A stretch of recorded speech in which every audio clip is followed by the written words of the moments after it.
नरेंद्र मोदी साहब की सरकार ने वर्ष 2022 का जो आम बजट पेश किया है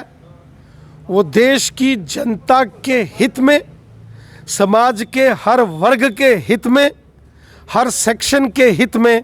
यह बजट पेश किया गया है, जिसके लिए हम नरेंद्र मोदी साहब की सरकार का हृदय से धन्यवाद करते हैं।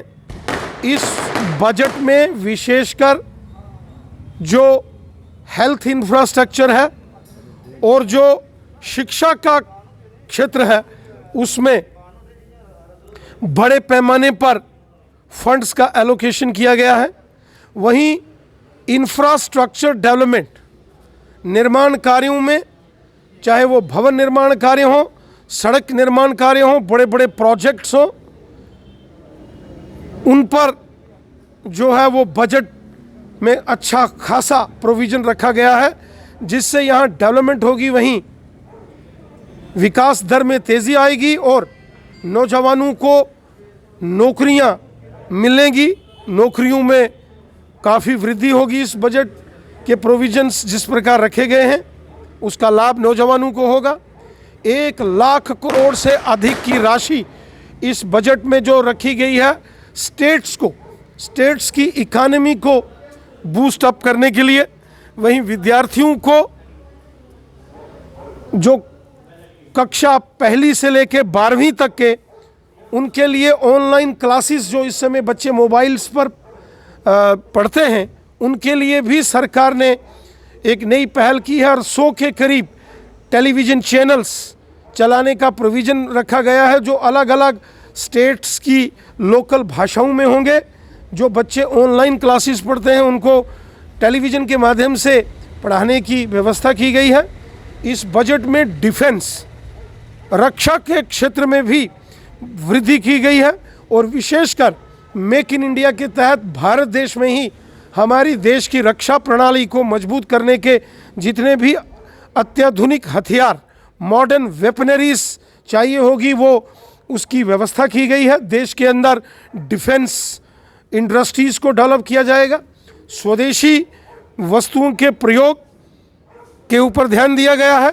और इसके साथ साथ देश के अंदर गरीब, मजदूर, किसान और जो लोगों को मुफ्त वैक्सीन नरेंद्र मोदी साहब ने दी, फ्री राशन पिछले 2.5 वर्षों से इस कोरोना काल में 80 करोड़ से अधिक लोगों को फ्री राशन मोदी साहब ने दिया है। इसी प्रकार अनेक योजनाएं जम्मू कश्मीर में, चाहे वो आयुष्मान भारत योजना हो या जनधन योजनाएं हो, मोदी साहब ने जम्मू कश्मीर की जनता का विशेष ध्यान रखा है। और इस बजट में चूँकि ये इंफ्रास्ट्रक्चर डेवलपमेंट पर ज़्यादा बल दिया गया है ताकि नए रोज़गार के साधन उपलब्ध हों, नौकरियों के नए मौके नौजवानों को मिले। और जब infrastructure development, health infrastructure development, educational sector को बूस्ट अप देना, जब इस पर फोकस किया जाएगा तो उससे स्वाभाविक रूप से देश की जो जीडीपी है, जो हमारी ग्रोथ है, इकोनॉमी। आज लोकसभा के अंदर जो है बजट पेश किया गया और बिजनेस कम्युनिटी इसको किस तरह से देखती है, इस पे बातचीत करने के लिए मेरे साथ गौरव गुप्ता जी हैं, जो कि चैम्बर एंड कॉमर्स के जो है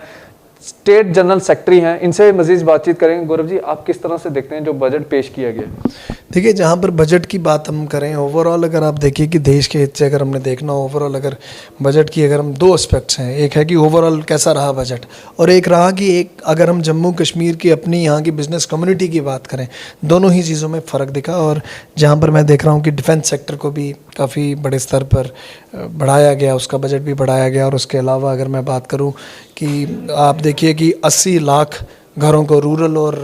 आपके अर्बन एरियाज़ में, वो भी एक प्रधानमंत्री योजना के तहत 48,000 करोड़ सैंक्शन किया गया। अगर मैं इसके अलावा बात करूँगा, अगर आप डिसेबल जो हमारे लोग हैं, जो उनको टैक्स में उनको छूट दी गई,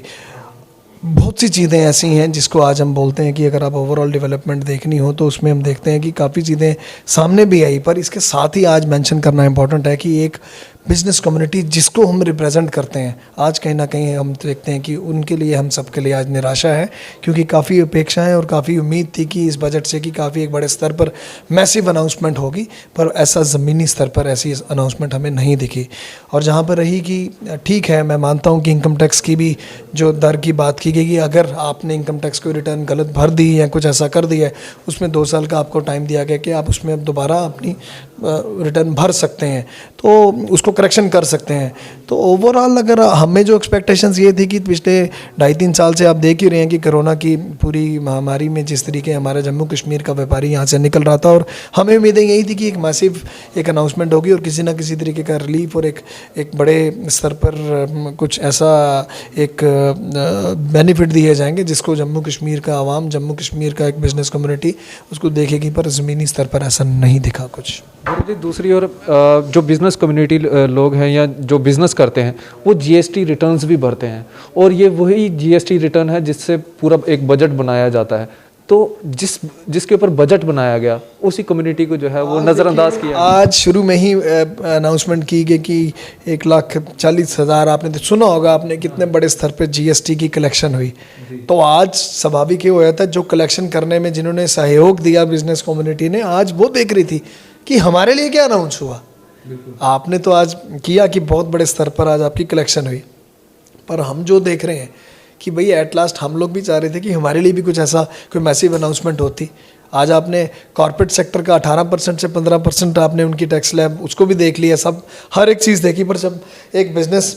कम्युनिटी को जब रिलीफ देने की बात आई तो उसमें चीज़ें कहीं ना कहीं वहाँ पे नज़रअंदाज थी। आज कपड़ा सस्ता हुआ, आज आप बात करते हैं लेदर सस्ता हुआ, आप बताते हैं कस्टम ड्यूटी में भी छूट आई या कुछ भी हुआ। पर मैं एक लार्ज पर्सपेक्टिव अगर बिज़नेस कम्युनिटी के एंड से बात करूँ तो मुझे लगता है कि इस समय ज़रूरत थी for the survival and for the revival of our business community कुछ ऐसी मैसिव अनाउंसमेंट्स होती जिससे उनको बेनिफिट होता, पर ज़मीनी स्तर पर मुझे वो कहीं ना कहीं पर आज मिसिंग लगी। एक आखिरी सवाल मेरा ये रहेगा, हमने भाजपा के चीफ रविंदर रैना जी से बात की और उन्होंने कहा कि जम्मू कश्मीर की अवाम को जो है वो नज़रअंदाज नहीं किया गया है, इस बजट के अंदर जो है उनका भी प्रावधान पूरा रखा गया है। तो आप किस तरह से देखते हैं कि जो उन्होंने टिप्पणी की है इस बजट के ऊपर, आप इसको किस नज़रिए से देखते हैं? देखिए, जहाँ पर जम्मू कश्मीर के अवाम को नज़रअंदाज नहीं करना, देखिए जहाँ पर केंद्रीय सरकार की अगर मैं बात करूँ, अगर आप पिछले महीने भी अगर आप देखिए ग्लोबल इन्वेस्टर्स मीट हुई, उसमें भी काफ़ी गंभीरता से केंद्रीय सरकार पूरी लगी हुई थी और खासकर जम्मू कश्मीर की सरकार भी लगी थी। यहाँ पर रियल एस्टेट सेक्टर की बात हुई, यहाँ पर आप हेल्थ इंफ्रास्ट्रक्चर की बात हुई, यहाँ पर दुबई के साथ MOU भी साइन हुए। वो तो काफ़ी गंभीर हैं, पर अपेक्षाएं और एक उम्मीदें थी आज के बजट को लेकर कि आज ऐसा स्पेशल पिटारा क्या खुलेगा जम्मू कश्मीर के लिए और जम्मू कश्मीर की आवाम के लिए, खासकर यहाँ की बिज़नेस कम्युनिटी के लिए। वो कहीं ना कहीं पर हमें कहीं ना कहीं पर आज हम निराश हैं उस चीज़ को लेकर।